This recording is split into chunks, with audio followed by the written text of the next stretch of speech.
Hello NEET aspirants. आज हम करेंगे मैग्नेटिक इफेक्ट की थ्योरी के नोट्स और फिर इसके प्रॉब्लम पीवाईक्यू। देखो, जो नोट्स के लिए आए हैं और जिन्होंने सिर्फ नोट्स को डाउनलोड करके पढ़ना है, भाई आप बेनिफिट नहीं उठा पाओगे।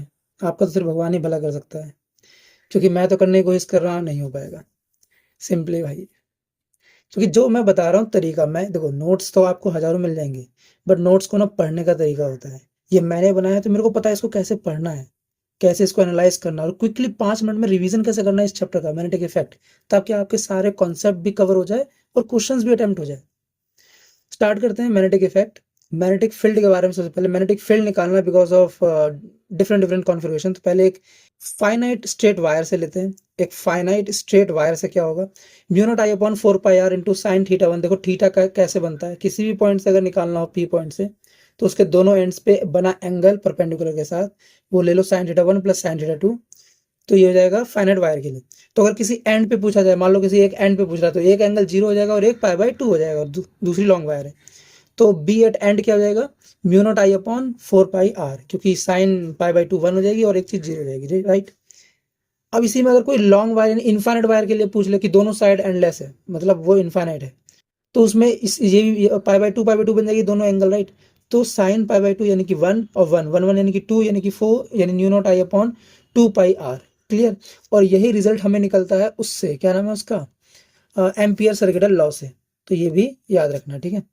नेक्स्ट, ये तो वो स्ट्रेट वायर है उसकी कहानी। अगर हमें एक कॉइल बना दिया जाए और कॉइल के एक्सिस पे, देखो ये एक कॉइल होती है, इसकी एक्सिस ये कहलाती है एक्सियल पॉइंट, ठीक है।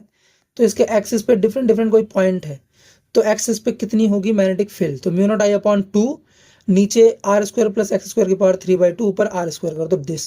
ये बहुत सिंपल है और ये आप इसको इलेक्ट्रिक फील्ड से कर सकते हो कंपेयर, इलेक्ट्रोस्टैटिक्स की इलेक्ट्रिक फील्ड से, ठीक है। उसमें भी electric field at the axis of a ring ऐसा ही आता है, ठीक है।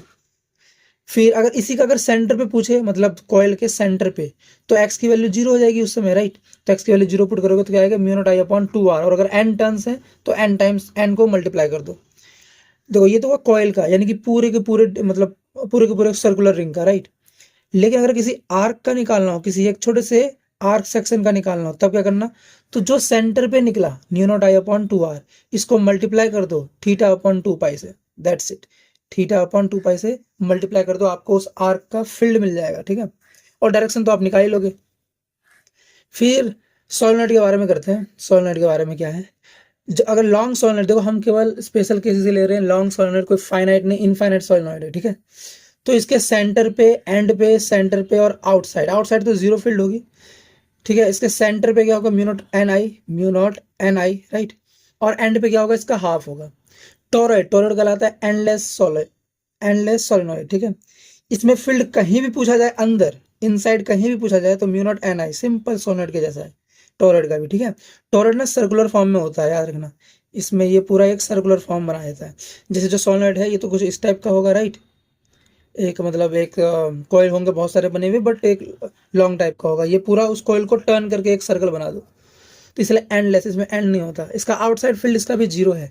यहाँ पे जो स्मॉल एन है उसकी वैल्यू क्या है, number of turns per unit length. और अगर सर्कुलर, जैसे यहाँ अगर बहुत ये टॉरॉइड में आप रिंग का यूज करोगे, तो उस केस में आप लेंथ को 2 पाई आर लोगे, ठीक है। अब यहाँ बात आती है थिक वायर। थिक वायर यानी हम उसके अंदर भी फील्ड निकालने की कोशिश करेंगे। तो देखो आउटसाइड तो सिंपल वायर है, आप स्ट्रेट वायर के आउटसाइड क्या होगा, इनफाइनाइट वायर है, तो mu naught I upon 2 pi R, ठीक है। Mu naught I upon 2 pi R, ठीक है। अगर सरफेस पे क्या होगा, आर बन जाएगा capital R, radius of the wire, right. उसके अंदर जाना है तो mu not I upon 2 pi R into smaller upon capital R. ये याद रखना, ये स्मॉलर उसके अंदर की डिस्टेंस है, रेडियस है, मतलब अंदर की डिस्टेंस है सेंटर से। और इसका ग्राफ देख लो, ग्राफ बनता है कैसे, बी और आर का, जो यहाँ से इसके रेडियस तक जो है ना, वहाँ आर जो है डायरेक्टली प्रोपोर्शनल होता है, यानी इंक्रीज करता है, और फिर उसके बाद मैग्नेटिक फील्ड डिक्रीज करती है, बिकॉज फिर उसके बाद इनवर्सली प्रोपोर्शनल होता है बी, ठीक है। और करंट का भी देख लो, अगर वायर में फील्ड ऐसे चेंज हो रहा है तो उसकी वजह से करंट भी चेंज होता है। वो करंट इस टाइप से चेंज हो रहा है, ठीक है। I equals to I naught. फिर एरिया, ये एरिया का रेशो है, pi R square upon pi capital R square. तो पाई से पाई गया तो आर अपॉन कैपिटल आर का होल स्क्वायर। अब देखो अगर आपका मैग्नेटिक फील्ड किसी मीडियम में निकालना हो, तो उसको म्यू आर रिलेटिव परमिलिटी से मल्टीप्लाई कर दो वैक्यूम वाले को, सिंपल। एम्पियर सर्किटल लॉ, ये देख लो कैसा है। देख किसी भी एम्पियर क्लोज एम्पियर लूप में अगर बी डॉट डी एल करोगे तो वो इक्वल होगा म्यू नॉट टाइम्स आई।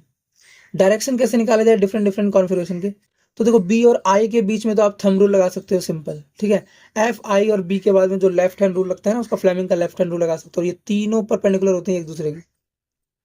और बात रही जहाँ एक वायर में एक कॉइल में करंट की, तो अगर करंट क्लॉकवाइज डायरेक्शन में है तो साउथ पोल बनाएगा, साउथ पोल की तरह एक्ट करेगा। और अगर एंटी क्लॉकवाइज डायरेक्शन में है तो वो नॉर्थ पोल की तरह एक्ट करेगा, ठीक है। और लेंस लॉ यहीं से आता है। लेंस लॉ क्या कहता है, एक्चुअली लेंस लॉ है बना है law of conservation of energy से, एनर्जी कंजर्वेशन, राइट। इसमें फ्लक्स फ्लक्स के चेंज को अपोज किया जाता है, चेंज ऑफ फ्लक्स अपोज होता है इसमें, तो फ्लक्स के चेंज को रोका जाता है। और इसमें करंट की डायरेक्शन क्या होती है, जो भी आपकी नॉर्थ नॉर्थ पोल बना वो नॉर्थ से साउथ, ये होती है डायरेक्शन। देखेंगे क्वेश्चन में पीवाईक्यूज में। मैग्नेटिक फोर्स दो फोर्स के लिए, एक चार्ज के ऊपर एक वायर के ऊपर, दोनों याद कर लो, क्यू वी क्रॉस बी और आई एल क्रॉस बी, ठीक है दोनों। बायोट सेवर्ट लो, D B equals to mu not upon 4 pi into I D L cross R upon R की क्यूब, यही है यही है। इसकी डायमेंशन भी याद कर लो रिलेटिव परमिटिविटी की, ताकि याद रहेगा आपको, हेल्प होगी, ठीक है। फिर नेक्स्ट है मैग्नेटिक मोमेंट की बात। जैसे इलेक्ट्रिक फील्ड में इलेक्ट्रिक डायपोल मोमेंट होता है, वैसे ही मैग्नेटिक मोमेंट होता है। तो क्या होता है, मैग्नेटिक मोमेंट हम दो चीजों के लिए निकालेंगे, एक है वायर आर्क या straight wire, straight length, straight conductor के लिए, ठीक है। तो ये स्ट्रेट चीजों के लिए या फिर आर्क वाली चीजों के लिए, ठीक है। हम अभी तक कोई लूप या कॉइल नहीं बनाया या फिर कोई शेप नहीं बनाया है। जैसे ही हम कोई लूप कॉइल या शेप बनाएंगे तो मैग्नेटिक मोमेंट हमारा निकालने का फॉर्मूला चेंज होगा। तो स्ट्रेट वायर या इन सब में क्या होगा, simple M small M into L, L है length between the two ends, दो एंड्स के बीच का लेंथ है, याद रखना एंड्स के बीच का लेंथ है। और यहाँ कॉइल या लूप या शेप की अगर बात की जाए तो शेप का एरिया निकालो, उसको करंट से मल्टीप्लाई करो और नंबर ऑफ टर्न्स हैं जितने भी उससे मल्टीप्लाई करो, आ जाएगा मैग्नेटिक मोमेंट। इसी तरह आता है फोर्स पर यूनिट लेंथ निकालना, एफ अपॉन एल, इसका फॉर्मूला है mu not I one I two upon 2 pi D. Simple, D is the distance between the two wires, I one I two क्या है, करंट है। तो अगर पैरेलल करंट होगी तो वो अट्रैक्ट करेगी, एंटी पैरेलल रिपेल करेगी, ठीक है। यहीं से आती है 1 एम्पियर करंट की डेफिनेशन, ठीक है। अब वो क्या होती है, वो होती है कि अगर 1 एम्पियर करंट दोनों वायर में ट्रेवल कर रही है, अगर 1 मीटर का डिस्टेंस भी है, तो उनके अंदर फोर्स पर यूनिट लेंथ कितना लगेगा, 2 × 10⁻⁷। तो ये होगी 1 एम्पियर की डेफिनेशन। फिर स्केलर और वेक्टर के बारे में एक स्पेशल चीज, जैसे मैग्नेटिक फोर्स का है क्यू वी क्रॉस बी, तो इसका सिंपल मतलब पता है क्या है, कि जो फोर्स है वो v के भी परपेंडिकुलर है और b के भी परपेंडिकुलर है। तो जब भी आपका क्रॉस प्रोडक्ट आए किसी फॉर्मूला में, तो वो जो आंसर होता है वो दोनों के परपेंडिकुलर होता है, ठीक है। तो अगर ये आंसर दोनों के परपेंडिकुलर है तो उनका डॉट प्रोडक्ट क्या होगा, 0 होगा, ये याद रखना, हेल्प होती है बहुत ज्यादा। लॉरेंज फोर्स क्या होता है, इलेक्ट्रिक और मैग्नेटिक फोर्स दोनों लगना किसी पार्टिकल पे, तो वो आपको आता है निकालना। मैग्नेटिक मोमेंट अभी मैंने निकालना सिखाया, मैग्नेटिक मोमेंट, ठीक है। कि ये सब, तो ये सब आया कैसे, देखो किस कोई भी लूप है उस पर अगर नेट फोर्स निकाला जाए एक्सटर्नल मैग्नेटिक फील्ड में तो वो 0 होगा, ठीक है। और अगर टॉर्क निकाला जाए तो टॉर्क क्या होगा, I A cross B, A is the area of that loop, right, I A cross B. और इसी को टॉर्क को अगर याद करें इलेक्ट्रोस्टैटिक्स में क्या था, वो पी क्रॉस ई, तो पी था वहां डायपोल मोमेंट, तो यहाँ मैग्नेटिक में क्या होगा, एम एम क्रॉस बी, तो एम की वैल्यू क्या है, आई इंटू ए, तो यहीं से निकला एम की वैल्यू आई ए, ठीक है। और अगर एन टर्न्स हो तो एन आई है, सिंपल, एन आई है एन आई है एन आई है, ठीक है। अब करंट लूप अगर आर रेडियस की हो तो उसमें क्या होता है, देखो हम मैग्नेटिक मोमेंट का हम क्यों क्यों मतलब इंपॉर्टेंस दे रहे हैं निकालने के लिए, स्मॉल एम कैपिटल एम से क्यों डिनोट कर रहे हैं, क्योंकि ये जो इलेक्ट्रोस्टैटिक्स और मैग्नेटिज्म को लिंक करता है, देखो कितना अच्छे तरह से। एक्सियल पॉइंट पे होता है, कितना होता है, k times 2p upon R cube, ये आप पढ़ चुके हो, ये दोनों electric field at axial and at equatorial point due to a dipole, ये शॉर्ट डायपोल्स के लिए है। तो सेम हो जाएगा, मैग्नेटिक फील्ड निकल जाएगा, ठीक है। नेक्स्ट, मोशन इन बी, देखो मैग्नेटिक फील्ड में मोशन कैसा होता है, अगर फोर्स लग रहा है, फोर्स का ये फॉर्मूला है, अगर आपने किसी पार्टिकल को किसी वेलोसिटी से भेजा, ठीक है, तो अगर वो स्ट्रेट लाइन मोशन में रहेगी, यानी जैसी है, जैसी जिस तरह आई है इसी तरह जाती रहेगी, अगर उसका एंगल थीटा 0 है या पाई है, उस पर फोर्स नहीं लगेगा, फोर्स 0 हो जाएगा, ठीक, क्योंकि साइन थीटा है, साइन थीटा 0 या पाई पे 0 हो जाती है। तो यानी उसकी जो स्पीड है वो कांस्टेंट रहेगी, जितनी इनिशियल थी उतनी ही रहेगी, नो चेंज। सर्कुलर मोशन कब होगा, जब उनके बीच का यानी कि वेलोसिटी, इलेक्ट्रॉन के मोमेंट, मोशन और फील्ड के बीच एंगल 90 डिग्री हो जाए तो उससे आर निकल सकता है M V upon Q B, M V होता है मोमेंटम, तो पी अपॉन क्यू बी। ठीक है, यहीं से आता है साइक्लोट्रॉन की कहानी। ठीक है, साइक्लोट्रॉन में क्या होता है, टाइम पीरियड या फ्रीक्वेंसी बोला जाता है निकालने के लिए। तो जो फ्रीक्वेंसी निकली है ये वेलोसिटी के इंडिपेंडेंट है, ये बहुत काम की चीज़ है, यानी कि जो आपकी, ठीक है समझ गए, टाइम पीरियड भी यहाँ से निकाल दोगे। टाइम पीरियड क्या फॉर्मूला है, टाइम पीरियड कहीं पूछे जिंदगी में तो डिस्टेंस अपॉन स्पीड होता है, यानी 2πr/v। और ये एक इंपॉर्टेंट फॉर्मूला है। इससे देखो आपको म्यू नॉट का डायमेंशन याद है, ml/t² / a², और सी का डायमेंशन भी याद है, तो एप्सिलॉन का डायमेंशन निकाल सकते हो क्विकली। ठीक है, और ये फॉर्मूला भी अच्छा है। हेलिकल पाथ में क्या होता है, जो एंगल है वो 0 से 90 के बीच में होता है। तो वेलोसिटी वेक्टर जो होता है इसके दो कंपोनेंट बनते हैं, पैरेलल और परपेंडिकुलर। तो जो पैरेलल वेक्टर है ये फॉरवर्ड मोशन कराता है, परपेंडिकुलर वेक्टर है ये सर्कुलर मोशन कराता है। तो उससे हम ओमेगा कैसे निकाल सकते हैं, v/r जो होगा qb/m इक्वल्स टू जो भी ये फालतू चीज है। तो इसमें फिर इसमें हाँ तो मतलब इसका इसमें r कैसे निकलेगा, r क्या था mv/qb। तो ये तो परपेंडिकुलर वाला होगा, तो यहाँ परपेंडिकुलर डाल देना, v वेक्टर और परपेंडिकुलर की वैल्यू क्या है v sin थीटा। पिच क्या होती है, पिच होती है डिस्टेंस इन वन रोटेशन। तो डिस्टेंस निकालना है तो स्पीड पता है, हॉरिजॉन्टल हॉरिजॉन्टल वाली स्पीड क्या है, पैरेलल वाली v cos थीटा इनटू जितना टाइम लगा यानी टाइम पीरियड t से मल्टीप्लाई कर दो। Next, moving coil galvanometer, the last concept. इसमें क्या होता है, रीस्टोरिंग टॉर्क इक्वल होता है मैग्नेटिक टॉर्क के। ठीक है, k times phi equal to NIAB, ये टॉर्क निकाला n टर्न्स के लिए, IA×B था, परपेंडिकुलर रखा होगा। एमीटर कैसे बनेगा, पैरेलल में आपको एक शंट रेजिस्टेंस लगाना पड़ेगा, बहुत ही स्मॉल रेजिस्टेंस होता है। तो उसकी वजह से पैरेलल में लगाने की वजह से इसका जो इक्विवेलेंट रेजिस्टेंस है वो RS के इक्वल हो जाता है। बहुत छोटा रेजिस्टेंस है शंट रेजिस्टेंस।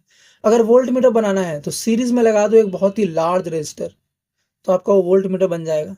और इक्विवेलेंट रेजिस्टेंस वो R ही होगा, जो एक्सटर्नल वाला रेजिस्टेंस है। जी का काउंट नहीं होगा, जी की बहुत कम वैल्यू जाएगी। तो सेंसिटिविटी पे क्या असर पड़ता है, जो एक होती है करंट सेंसी और एक होती है वोल्टेज सेंसी।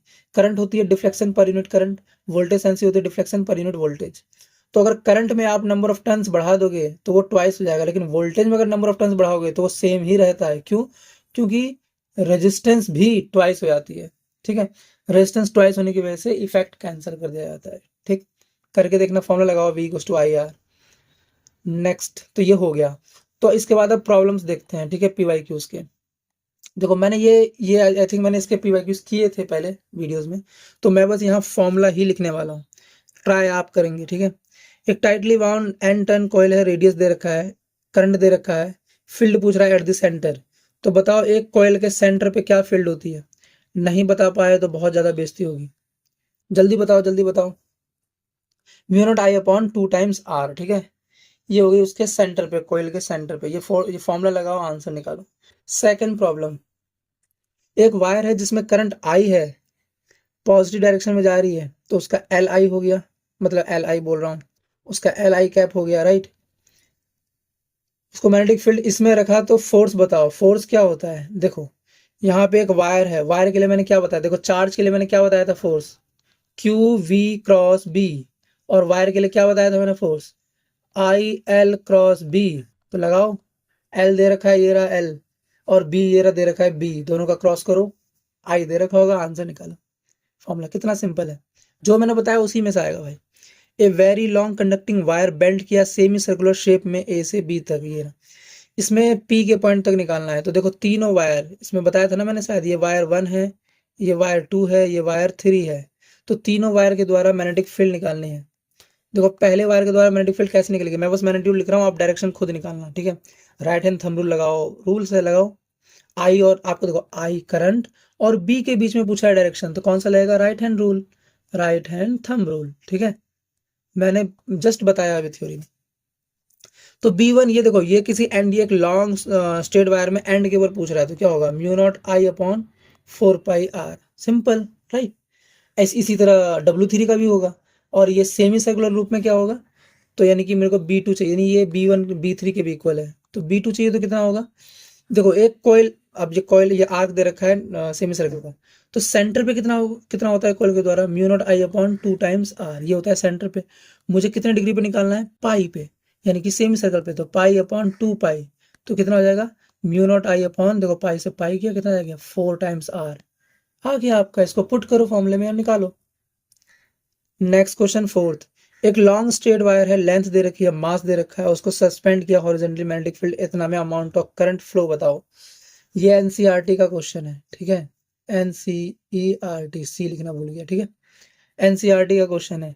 इसमें ये होता है ना कि अगर कंडक्टर है तो जितना नीचे लग रहा है उसका ग्रेविटेशनल फोर्स, उतना ही मैग्नेटिक फोर्स ऊपर लेगा। और एक वायर का फोर्स कितना होता है, I L B, Q V भी नहीं होता है, वो चार्ज के लिए होता है, आई एल बी, तो यहाँ से आई निकाल दोगे आप।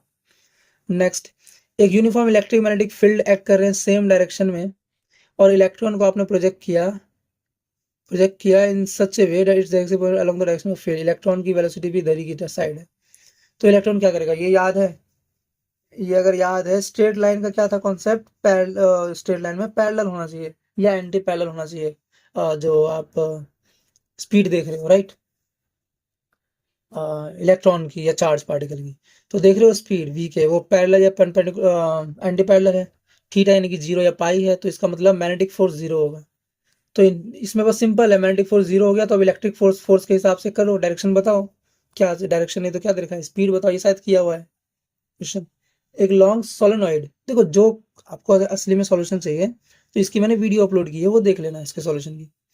एक लॉन्ग सोलेनॉइड है, रेडियस दे रखा है, टर्न्स दे रखा है, करंट दे रखा है, उसका स्ट्रेंथ बताओ सेंटर पे। तो सोलेनॉइड के सेंटर पे क्या होता है, म्यू नॉट एन इंटू आई, ये क्या होता है, mu not an times I upon length.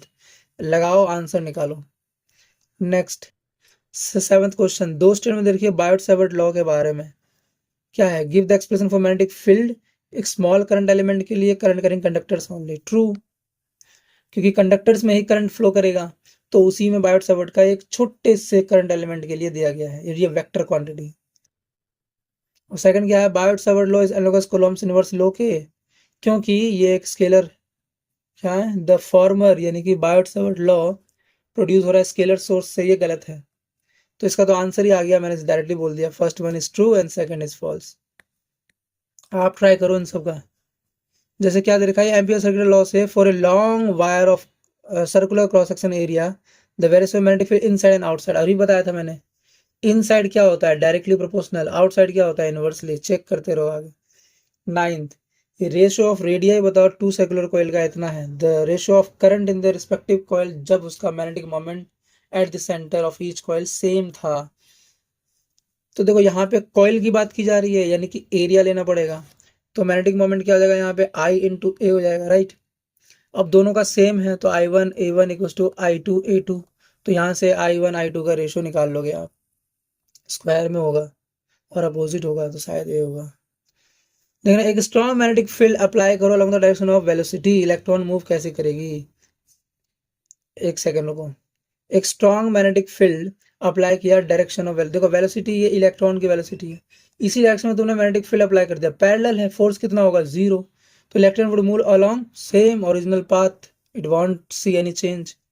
11th, a closely packed coil having 1000 turns, average radius इतना है, ओके, एन और आर दे रखा है, if the current carried by the wire of the coil is 1 ampere, I दे रखा है, तो फील्ड पूछा रहा है at the centre of the coil.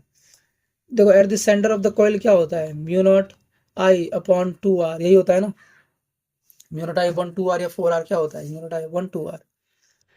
तो इससे क्या हुआ, जब ये निकला तो मुझे इससे क्या निकालना है, मैग्नेटिक फील्ड भी निकालना है। तो देखो म्यू नॉट की वैल्यू दे रखी है और एन टर्न्स है तो एन से मल्टीप्लाई कर दो, आई की वैल्यू दे रखी है, आर की वैल्यू दे रखी है, सब चीज हो जाएगा, इजी है। 12th क्वेश्चन, शेप बताओ मैग्नेटिक फील्ड लाइन का एक लॉन्ग स्ट्रेट कंडक्टर के बारे में, मैग्नेटिक फील्ड लाइंस ऐसे होगी, concentric circles, circular B. Next, two very long wires है, उनके बीच का फोर्स पूछ रहा होगा, तो फोर्स अपॉन लेंथ क्या हो जाएगा, mu not I one I two upon 2 pi D, याद कर लो फॉर्मूला, याद है तो आप कर लोगे क्विकली। मैग्नेटिक फील्ड बताओ सर्कुलर लूप का, रेडियस दे रखा है, करंट इतना कैरी कर रहा है इतना, एक्सियल पॉइंट पे तो क्या होता है, बी एक्सिस, मैंने बताया था सर्कुलर जो लूप होते हैं उनके बी एक्सिस पे क्या होता है, म्यू नॉट आई होता है upon twice of R square X square की पावर 3/2 इंटू आर स्क्वायर, ठीक है, ऐसा कुछ तो लगा दो ये सारे फॉर्मूले।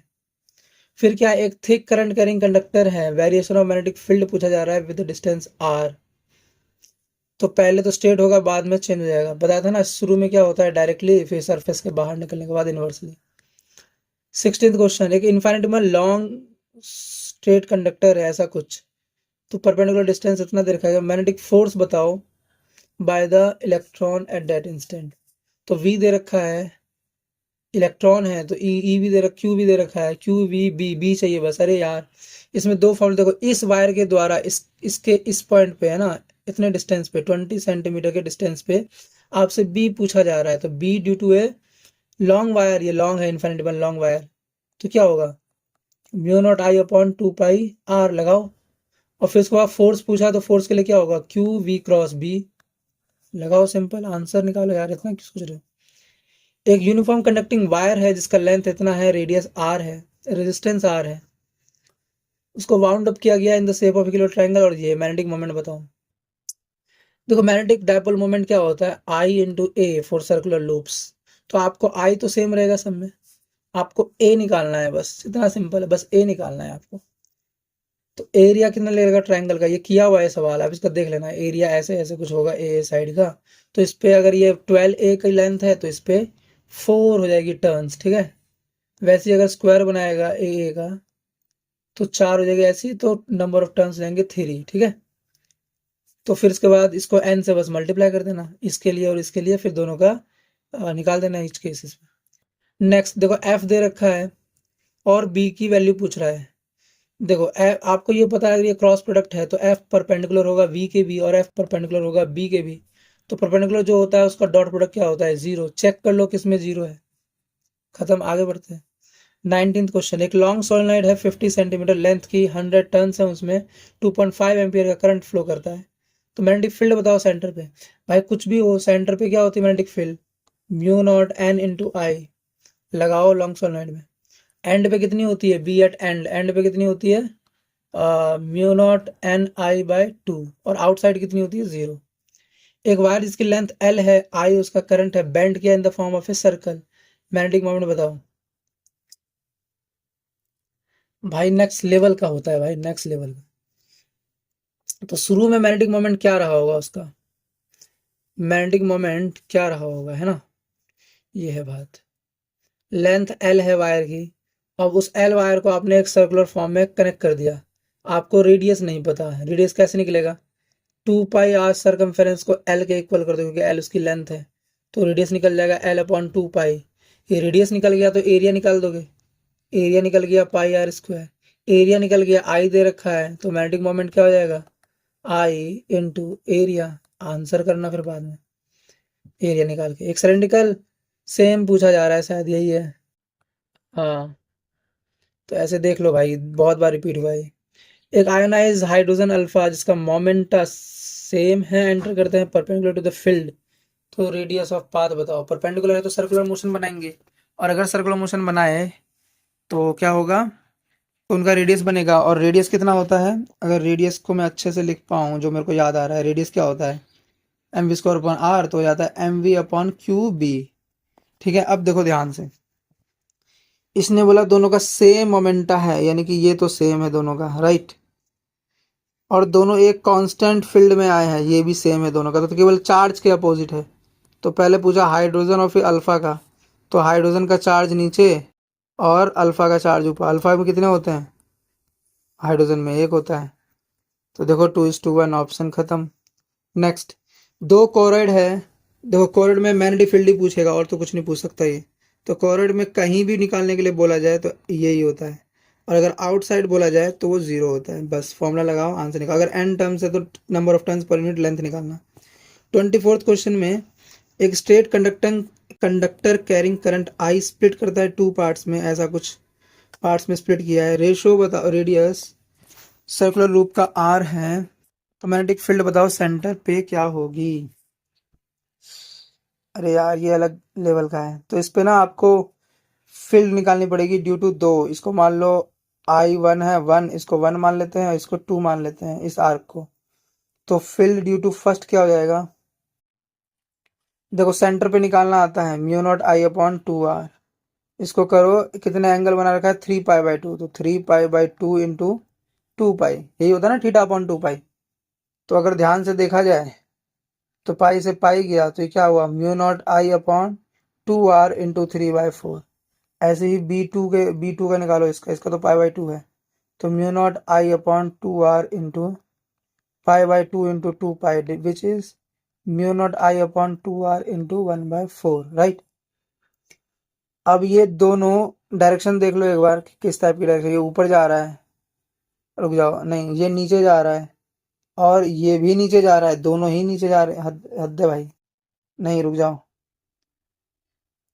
देखो ये एक सेकंड रुक जाओ, हाँ ये नीचे जा रहा है वायर वन का करंट, ठीक है, फील्ड इसकी, इसका ऊपर आ रहा है, वो तो दोनों डिफरेंस होगा, तो दोनों का डिफरेंस के लिए बस आई पता चल जाए, ये आई वन है या आई टू है, ये रेडियस तो सेम है, बस करंट का पता चल जाए तो करंट निकाल सकते हो यार। एक तो ये हो गया I equals to I one plus I two, ठीक है, हाँ तो निकाल देना, ठीक है। मैं क्या बताऊं, देखो मैं इसमें पता क्या सोच रहा था, मैं इसमें बोल रहा था इन दोनों का रेशियो निकालते हैं, I one upon I two क्या होगा, करंट क्या होता है वी अपॉन आर, ये होता है ना V upon R, V upon R, देखो दोनों में पोटेंशियल सेम होगा, आपको बस डिफरेंस देखना है इन रेजिस्टेंस का, मतलब रेशो। तो रेजिस्टेंस क्या होता है रो एल अपॉन ए, देखो एरिया तो सेम ही रहेगा और रो भी सेम रहेगा, यानी लेंथ के डायरेक्टली हो जाएगा, तो I one upon I two equals to length of second upon length of first, है ना। तो लेंथ ऑफ अगर सेकंड देखा जाए तो ये तो 1/4 है, तो लेंथ ऑफ सेकंड हो गया 1/4 और लेंथ ऑफ फर्स्ट हो गया 3/4, तो आंसर आ गया 1/3। क्लियर, कितना सिंपल आंसर। तो आई टू की वैल्यू हो गई 3 टाइम्स आई वन, अब ये यहाँ पुट कर दो आई टू की जगह 3 टाइम्स आई वन, तो 3 गया वहाँ, 3/4 सेम आएगा 0, तो आपका फील्ड हो जाएगा एट P.0। तो ऐसे करना होता है, देखो मैंने जितने बताए इसमें मैं सही बता रहा हूँ, मैंने जिस तरह से बताया 5 मिनट में हो जाएगा रिवीजन, 5 मिनट में हर एक चैप्टर के इतने ही फॉर्मूले हैं इंपॉर्टेंट, इससे ज़्यादा कुछ नहीं है इंपॉर्टेंट फालतू में, इतने ही याद करो अच्छे से, खा जाओ एक एक फॉर्मूले, तो आपका हो जाएगा इतने में। ठीक है, दिस इज विद्यांश।